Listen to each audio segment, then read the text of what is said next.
Hello, bachas, and welcome to the channel named DF in Physics. Now, very obvious, the first thing in your mind would be, sir, this is how we spell physics. But, we are gonna have a bit of fun over here, and hence we will have the F in physics.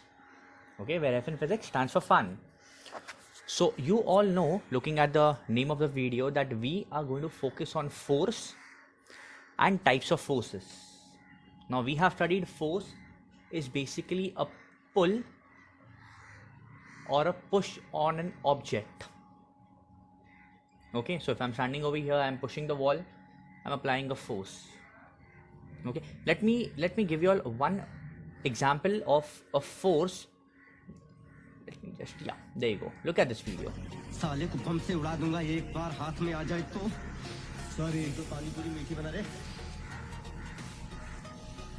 So Akshay Kumar exerting an external force on Rajpal Yadav.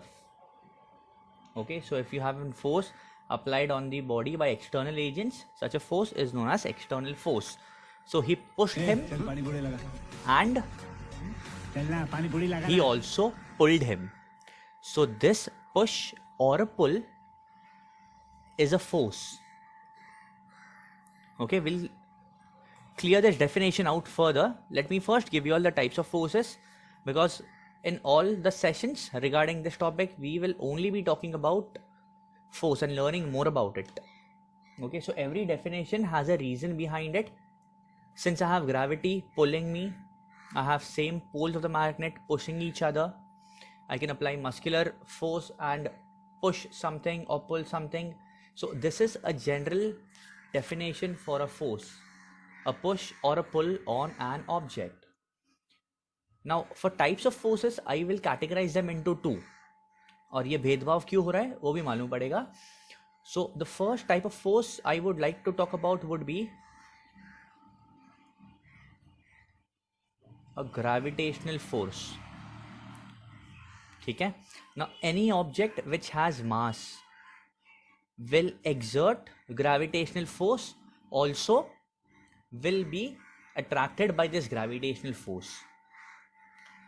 So reason behind gravitational force is mass. Yes, it is still a mysterious force, we are still wondering about it, but till now what we know is that the reason behind gravitational force is mass. Second type of force would be nuclear force.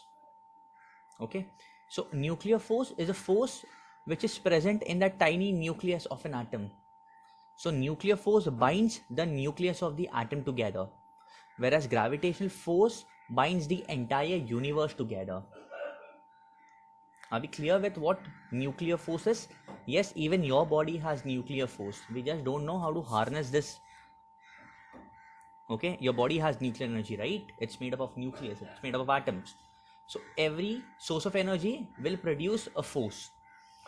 So let's see future में कभी ऐसा कुछ तरीका निकला तो देखते हैं. So that's about nuclear force. Third would be electrostatic force. Okay, electro meaning charge, static means at rest. So charges which are at rest exerting force on each other is electrostatic force. This force can be of attraction or it can be of repulsion. Okay, we'll be talking about nuclear electrostatic in the further videos where we do individual chapters on them. And then we have magnetic force. We all have played with magnets. We used to love trying to get the two opposite poles together. What was even more fun was to get the like poles together, but वो कभी होता नहीं था. The effect was something like this, where we have two like poles together. They keep on pushing each other apart. Okay, so again there is a push or a pull involved. Are we clear? Are you all getting the relation of this definition with these forces? Now these four forces are a bit different from what I am going to list down on my right hand side. So the first force on my right would be friction. Okay, friction is the force which is existing between two objects which are in contact with each other. इसमें भी types होते हैं which we'll not discuss because IGCSE won't discuss about the types. For the kids who still want to know the types, there is static friction, there is dynamic friction. Okay, तो ये दो type होते हैं. Static again at rest, so when two objects are at rest उनके बीच में जो friction होता है उसको बोलते हैं static friction.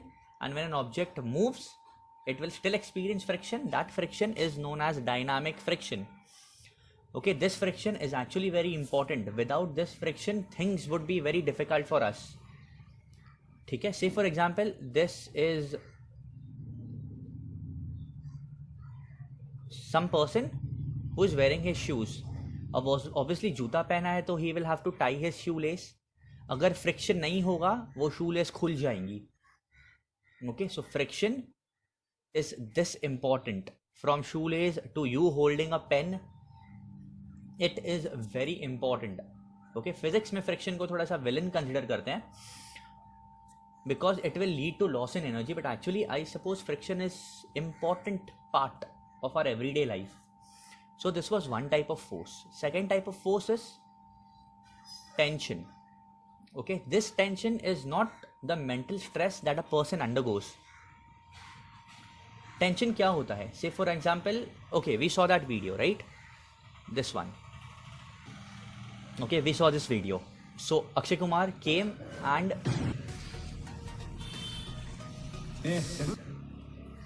This is where I am interested in. ये अक्षय कुमार का सिग्नेचर चीज है, बाल पकड़ के खींचना. ओके, सबने किया है बचपन में. The moment you pull somebody's hair, his hair और her hair is under tension. तो वो जो फोर्स, जो तनाव पैदा होता है ना बेटा, the stress which is produced when you pull something is tension. So if I have a rigid support, I have a string, I have a pendulum.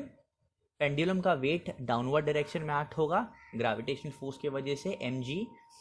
तो ये जो स्ट्रिंग है ना, ये हमेशा सीधा होगा, ये से आड़ा टेढ़ा उसको सपोर्ट नहीं करेगा. Why? Because this weight is pulling the string. मतलब वापस एक फोर्स प्रोड्यूस हुआ, वो फोर्स होता है टेंशन, और इसका डायरेक्शन होता है opposite to the weight of the object. और सपोज ये एक बंदा है जिसने शूज पहना है, ये उसके पीछे उसका दोस्त आया, उसने इसका हाथ खींचा. Again his muscles would be under tension. अगर टेंशन ज्यादा होता है तो मेरा मसल टेयर या मसल इंजरी हो जाती है.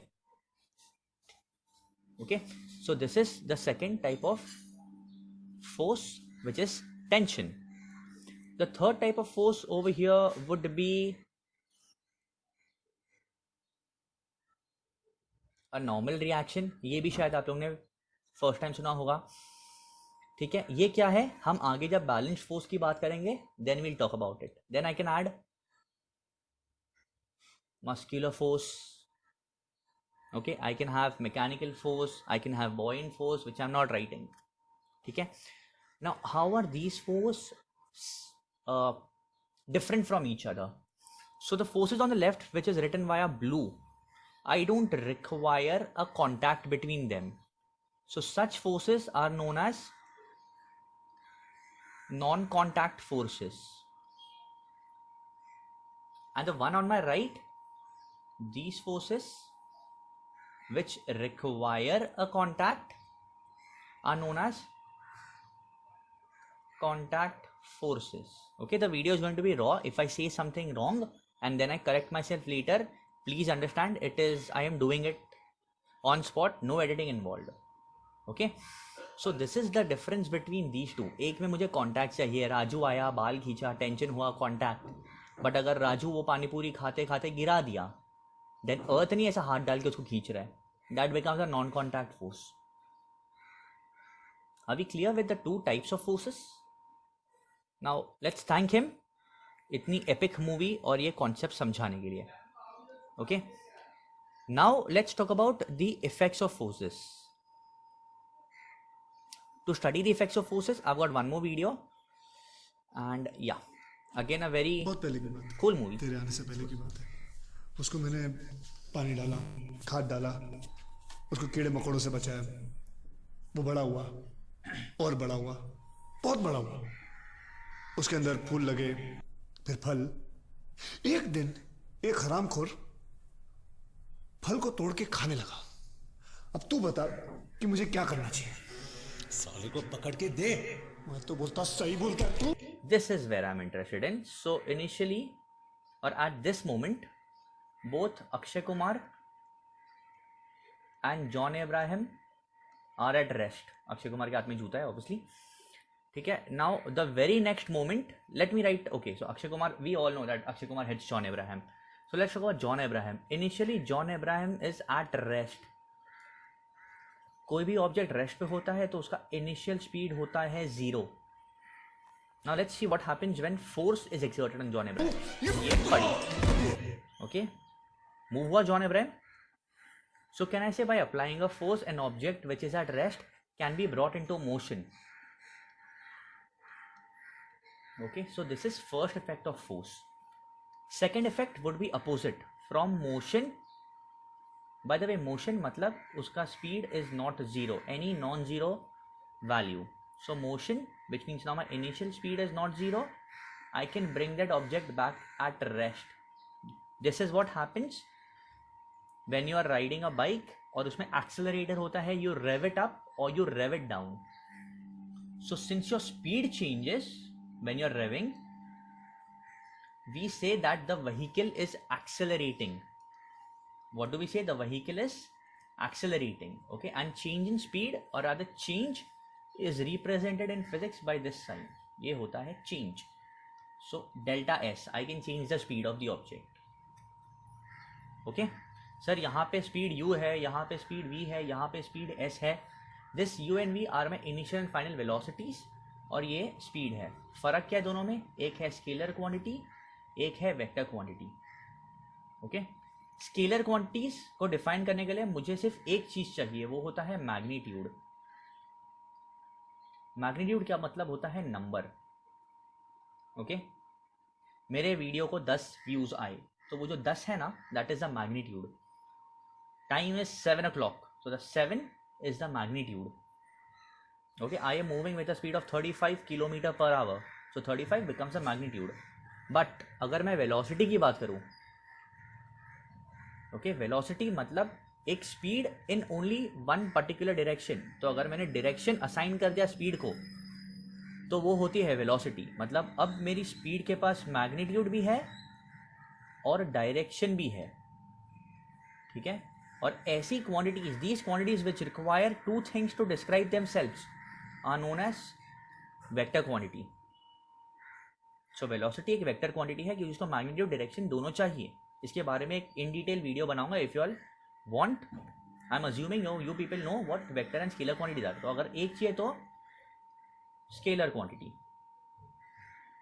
Okay, so this is the difference between scalar and vector quantities and these are the two effects of force. So effects of force, one is increase in speed, second is a moving object can be brought to rest, which means they basically speed changes or they accelerate. Okay, so force can produce acceleration. सबसे important चीज, अगर आपने ये समझ लिया, आपका first और second law complete हो गया है. Okay, the third thing that a force does is, let's see, look at the direction in which John Abraham is moving because of the force. So next thing would be change in direction of the object. Okay, so by applying a force I can change the direction of the object. इसका easiest example, you are playing cricket, ये eye ball, bounce हुई. Okay, ball is moving in this direction. यहाँ से मैंने bat से external force लगा दिया and I change the direction of the ball in which it was moving before. Okay, and the fourth effect would be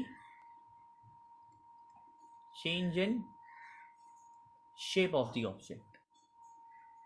ठीक है, so every object when subjected to force changes its shape. थोड़ा ही होगा पर होगा.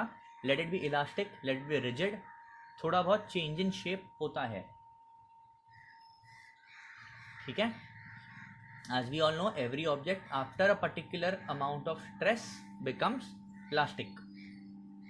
बात करेंगे इसके बारे में आगे. We'll talk about this later. So these are the four effects of force. मतलब जहाँ पे भी फोर्स लग रहा है ये चीज़ें देखने मिलेंगी, या तो एक मिलेगा या तो दो मिलेगा, कभी कभी तीन मिल जाता है, पर ये सब देखने मिलेगा. Are we clear? If I have to give you all one more example of effects of forces. Okay, so this is my bed, this is me sleeping. यहाँ पे है मेरी मम्मी. इट्स टू लेट, थोड़ा ज़्यादा सो लिया मैं, और mummy के हाथ में चप्पल है. She is holding it because of friction force. Mummy ने चप्पल ये मेरे मुंह पे दे मारा. ठीक है. I was at rest, I woke up, change in speed हो गया, then I start moving slowly. Zombie हूँ ना मैं, ऐसे धीरे धीरे धीरे करके आगे बढ़ रहा हूँ. पीछे से और एक मम्मी का फ्लाइंग चप्पल है, फाट करके पट से headshot. Then my speed changes. ठीक है. सपोज यहाँ पे बाथरूम है, मुझे ब्रश करने जाना है, सो बाथरूम. ओके, बट हम नींद में हो ना बेटा, मैं ऐसा सीधे जाऊँगा. मॉम ने और एक एक्सटर्नल फोर्स लगाया and I change my direction. Okay. अब जो लास्ट वाला फोर्स लगा था थोड़ा ज़ोर से था, तो इफ दिस इज मी, सर पे मस्त एक समोसा आ गया. Not exactly change in shape, but relate करो. ठीक है, वो लिंक देखो, that's important. So these are the 4 effects of forces. अब आपके दिमाग में चल रहा होगा, सर ये मेरा पीसी है. ओ, पीसी ऐसे होता है, सॉरी, ये मेरा पीसी है. ठीक है, इस पर भी ग्रेविटी लग रहा है, ये सब क्यों नहीं हो रहा है? ना शेप चेंज हो रहा है, ना डायरेक्शन चेंज हो रहा है, ना मोशन में जा रहा है. Why? So to understand that we will learn this concept name balanced and unbalanced forces. Okay, ये स्लाइड और ये स्लाइड समझ गया, मतलब आपका 70% टॉपिक. तो देखते हैं जरा है क्या ये बैलेंस एंड बैलेंस फोर्सेस. और एक video, you might not be aware of this, but ये बहुत फेमस एड था. Then this is the scene in which I am interested in. अरे कहाँ गया? या this scene. Okay, look at them. So if I have to draw a diagram representing the situation in which they are in, ये है वो बंदा जो लटका हुआ है, यहाँ पे है वो बंदी जिन्होंने उनको पकड़ा है. And if I tell you the force acting on him is the force of gravity, we all know this. weight या gravitational force downward direction में act होगा, जिसका value है m into g. Okay, this is the force of gravity. So this is the force of gravity. Now, sorry. We all know that because there is an external force acting, ये होना चाहिए कुछ. ना वो rest में है, ना वो मोशन में है, वो रेस्ट पे ही था. ना उसका डायरेक्शन चेंज हो रहा है, ना शेप चेंज हो रहा है. ऐसे क्यों सर, ये भेदभाव क्यों? सो अलॉन्ग विद ग्रेविटी हमें पता है कि ये बंदी उस आदमी को ऊपर खींच रही है, मतलब और एक फोर्स लगा रही है इन दी अपोजिट डायरेक्शन. तो ऐसा कभी भी एक सिचुएशन आता है जहाँ पे मेरे पास 2 फोर्सेस, ओके, इवन नंबर्स में होगा हमेशा. तो 2 force which has opposite direction.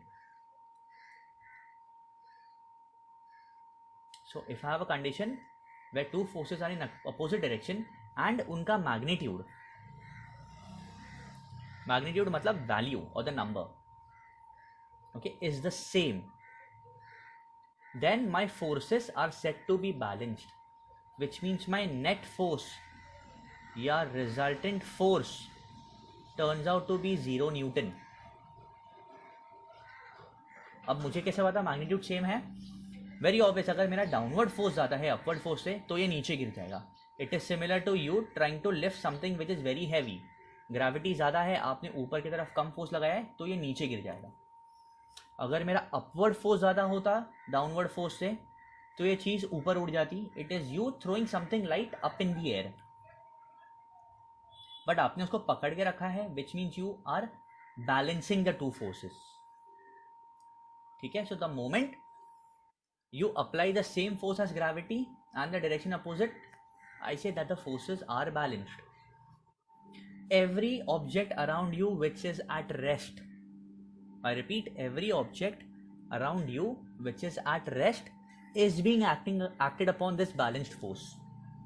तो वो जो टीवी का एग्जाम्पल या मॉनिटर स्क्रीन का एग्जाम्पल दिया था मैंने, ओके, मेरा मास इनटू ग्रेविटी गया डाउनवर्ड डायरेक्शन में, which means technically this screen should accelerate down, but ये नहीं होता है, which means there is something trying to exert a force in the upward direction.